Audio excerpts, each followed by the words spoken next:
Hello and welcome back. Today we are going to be looking at the Buick Grand National GNX. And we're going to be doing it in A+.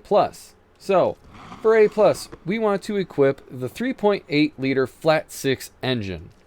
For the parts, we are going to just leave it on Pro Induction. We're going to put in the Super ECU. We're going to put in the Elite fuel system with the Super exhaust. It's going to be naturally aspirated with the default Sport nitrous. And the Elite road suspension with Super brakes, Elite grip tires, Elite clutch, the Sport 4-speed gearbox. You can play around with this one and put it to whatever you want because it doesn't affect the level for once. So as you can see, everything just stays the same. So if you want to have an extra gear, you could switch it to the 5-speed. I meant to test that out before I made the video and I kind of forgot. So for now, I'm just going to leave it on the 4 with the Elite differential and of course Super nitrous grip and drift. For the handling, it is at 60% grip, steering sensitivity all the way up, downforce all the way up, and drift entry set to brake tap. So with all that put together, you will get a top speed of 173 miles an hour, a 0 to 60 of 3.4 with a quarter mile of 11.3 seconds. And the horsepower and torque aren't too bad for an A+ build. Alright, so let's go hop into some races and see if this thing's even worth it, because I have not raced it yet. Okay, so it looks like we have a plethora of cars to race this against. Some of them are actually pretty good cars. So we are going to see if this thing can even keep up, if it'll win, or if it is just straight garbage. But let's get this launch and find out. Alright, off the line, not too bad. That's the M1 right there. That just took the lead and, bounced into me a bit, but that's okay. Ooh, I oversteered that corner there, so that just cost me. But oop, M1 just wrecked. That helps out a little bit, but, will it be good enough? I don't know. That was a nice little amount of boost I just got there. So honestly, this thing handles pretty well going around the corners. It feels like it sticks, and it's a rear-wheel drive car, so I would expect it to want to slide more. But for now, it actually feels pretty good. Let's see, where's that M1? It's back there, but I think it's going to be catching up really soon here. So not too bad of a drift coming around that corner. And then let's come around. Oh, God, I thought I was going to crash into that van.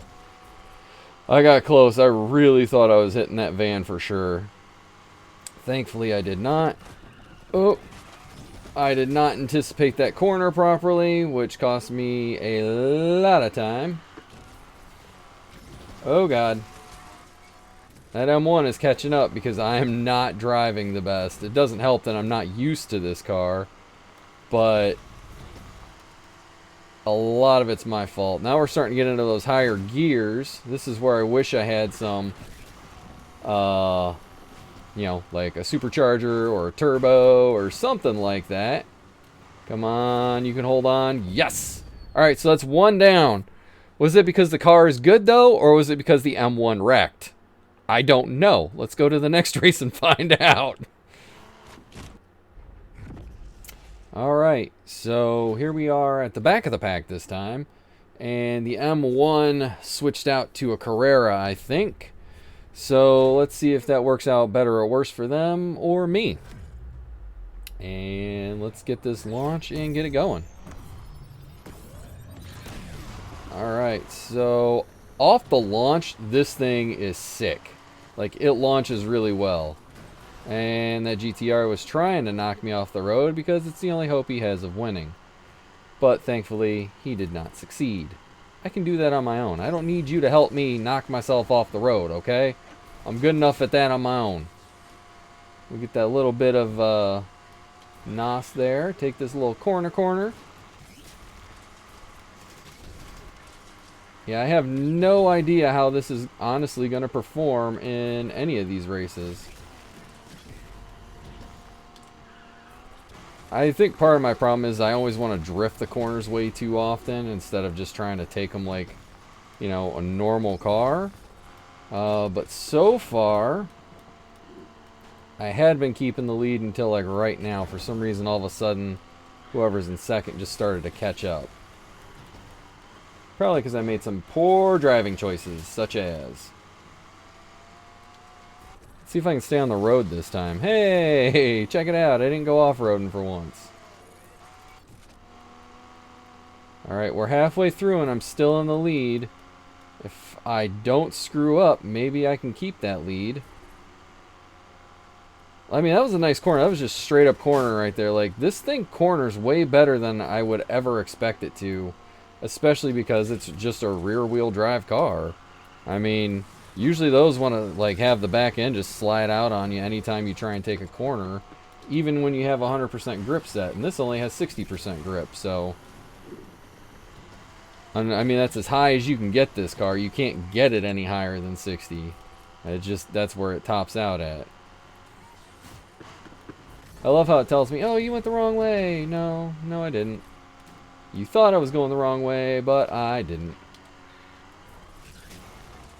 So far, I am pretty happy with this car. I'm not upset about it, which is surprising because I honestly didn't know how this thing would perform at all or what to expect out of it, and I've never really been a fan of it in real life. I think it's very 80s looking. I know it's fast, but it just doesn't look good, so that's why I don't like it. I know there's a lot of people out there that love this car and love how it looks, so I'm not trying to offend you, but I personally don't care for it.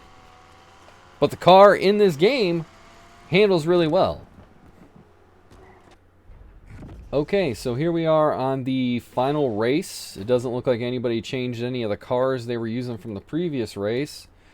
So let's find out if I can still win, or if I'm going to make some mistakes, or if for some reason this course just plays to other vehicle strengths better.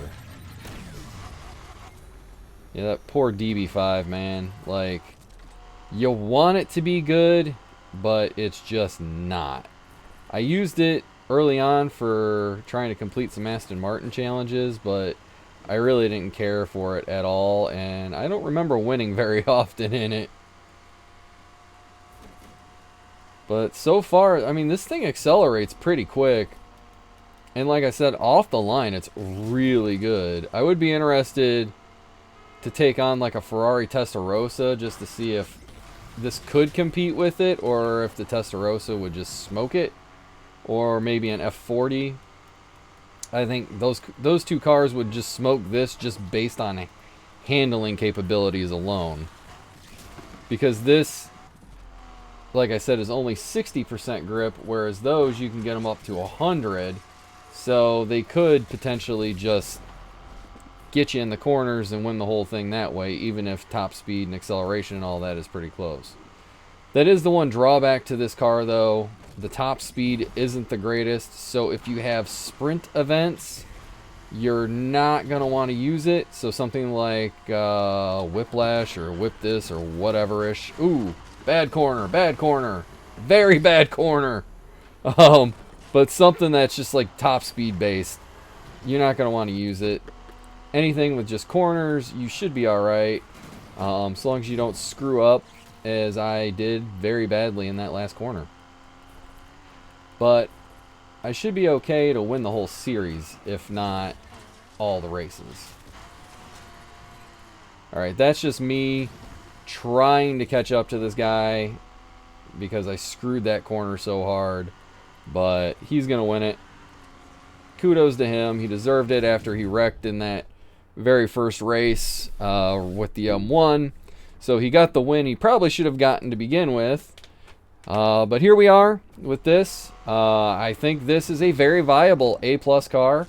It held its own against an M1, even though the M1 wrecked. I will admit that. And beat a Porsche until I wrecked. But yeah, I think this is a really good A+ build, and if you really like this car, it's there for you. You can use it.